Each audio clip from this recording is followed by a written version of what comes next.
কোনো কিছু খেতে ইচ্ছা না করলে এভাবে চিড়া আর বাদাম ভেজে খেতে পারেন। হ্যালো বন্ধুরা, আসসালামু আলাইকুম।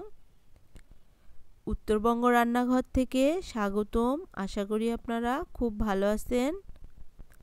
আমি আজকে আপনাদের সাথে বাদাম আর চিড়ার একটি রেসিপি নিয়ে হাজির হয়েছি।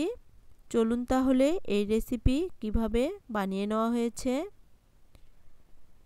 প্রথমে আমি চুলায় একটি ফ্রাই প্যান বসিয়ে দিয়েছি আর এক বাটি চিড়া নিয়েছি। এখন আমি চিড়াগুলোকে ভেজে নিব। এজন্য 2 টেবিল চামচ সরিষার তেল দিয়ে দিচ্ছি, সামান্য পরিমাণ লবণ দিয়ে দিচ্ছি। এখন আমি চিড়াগুলোকে দিয়ে দিচ্ছি।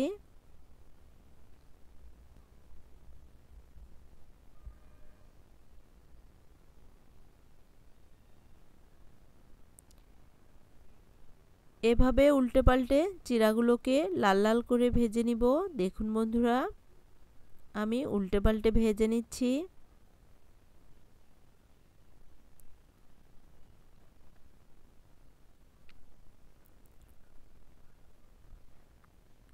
একদম লাল লাল হয়ে গিয়েছে। এখন আমি চিড়াগুলোকে তুলে নিব।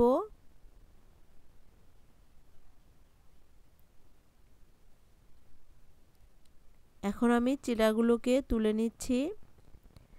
এই ফ্রাই প্যানেই আমি আবারও 2 টেবিল চামচ সরিষার তেল দিয়ে দিচ্ছি, সামান্য পরিমাণ লবণ দিয়ে দিচ্ছি।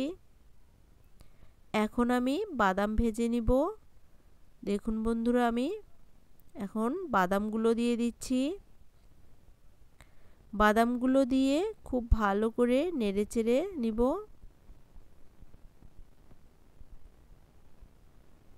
চুলার হিট অবশ্যই লো হিটে রেখে ভেজে নিতে হবে, না হলে পুড়ে যাবে। বাদামগুলো ভেজে নেওয়া হয়ে গিয়েছে।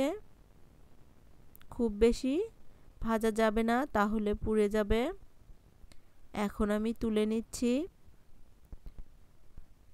আগে থেকে যে চিড়াগুলো ভেজে নিয়েছিলাম ওগুলো একটি বাটিতে নিয়েছি। এখন আমি বাদামগুলো দিয়ে দিব।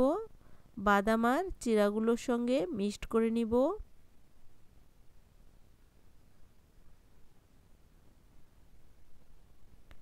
চিড়া আর বাদামগুলো খুব ভালো করে মিক্সড করে নিচ্ছি।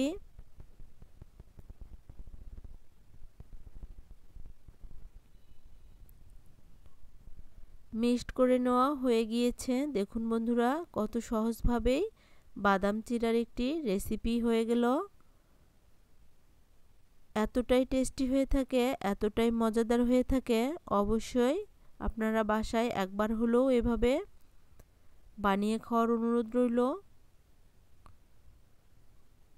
ভিডিওটি ভালো লাগলে অবশ্যই একটি লাইক, কমেন্ট করবেন, শেয়ার করবেন এবং সাবস্ক্রাইব করবেন। আর নতুন নতুন ভিডিও পেতে অবশ্যই বেল বাটন ক্লিক করে রাখবেন। ভিডিও দেওয়ার সঙ্গে সঙ্গে আপনাদের কাছে নোটিফিকেশন পৌঁছে যাবে। আপনাদের একটি লাইক, কমেন্ট আমাকে আরও ভিডিও বানাতে উৎসাহিত করবে। সকলকেই ধন্যবাদ। আল্লাহ হাফেজ।